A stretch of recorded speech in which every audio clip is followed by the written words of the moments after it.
Samantala, matapos ang raid kanina ay pansamantala munang inilipat sa ibang pasilidad ang may 20 drug lord na dito nakakulong sa NBP. At gaya nga po ng nabanggit ni John, ay pinagutos na ni Justice Secretary Laila De Lima ang pagbabakla sa mga magagarbong kubol na inyong nakita. Para sa karagdagang detalye, may live report si Sherry Torres. She?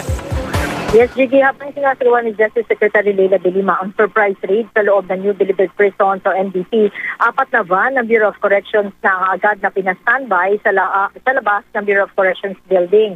Ang mga sasakyang ito ang kalaunay pinagsakyan sa 20 drug convict na kay De Lima ay pinoprotektahan ng husto ng mga gang sa loob ng NBP. Pasado alas 10 sila, isa-isang inilabas sa NBP, diretso sa van na kalaunay umalis na rin. Dahil tuloy pa ang paglilinis sa illegal drug trade at iba pang illegal na aktibidad sa NBP, iniutos ni De Lima ang paglilipat muna sa 20 drug convicts sa isang secured place kung saan sila babantayan ng husto. Tinanggal na rin daw sa mga naturang drug convict ang lahat ng mga material na bagay na meron sila sa loob ng NBP. Sa pagkakataong ito, tanging mga basic needs lang daw ang matitira at magagamit ng mga inmate na nakalagay sa isang simple bag, sabi ni De Lima. Ibabalik na lang daw ang 20 na drug convict nito dito sa NBP pag malinis na ang lahat.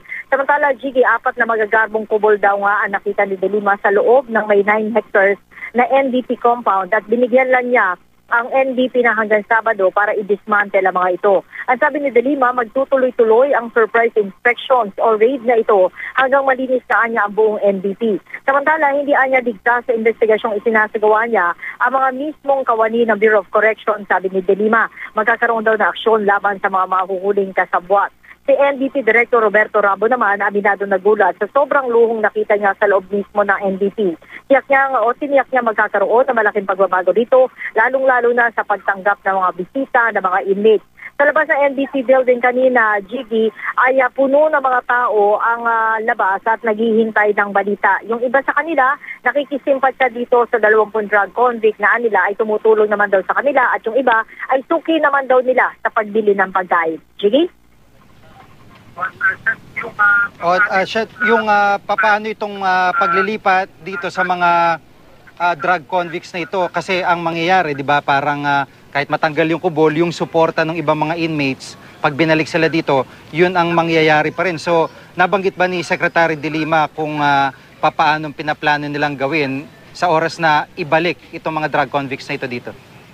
Gigi, ang paliwanag kanina ni Secretary De Lima, hanggat hindi natatapos yung isang bagong pasilidad na itatayo dyan sa loob na ilang buwan dyan sa loob ng NBP, hindi ibabalik itong 20 drug convict na ito. Kasi ang idea, Gigi, talagang i-distansya sila ng husto doon sa mga gang na ngayon ay nagsisilbing protector nila. Samantala, Gigi, kaugnay din dyan ay patuloy pa rin daw nila ine-evaluate yung iba pa na may mga kaso din ng drugs o yung iba pa sinasabi na nakaka-influensya sa mga kapwa inmate.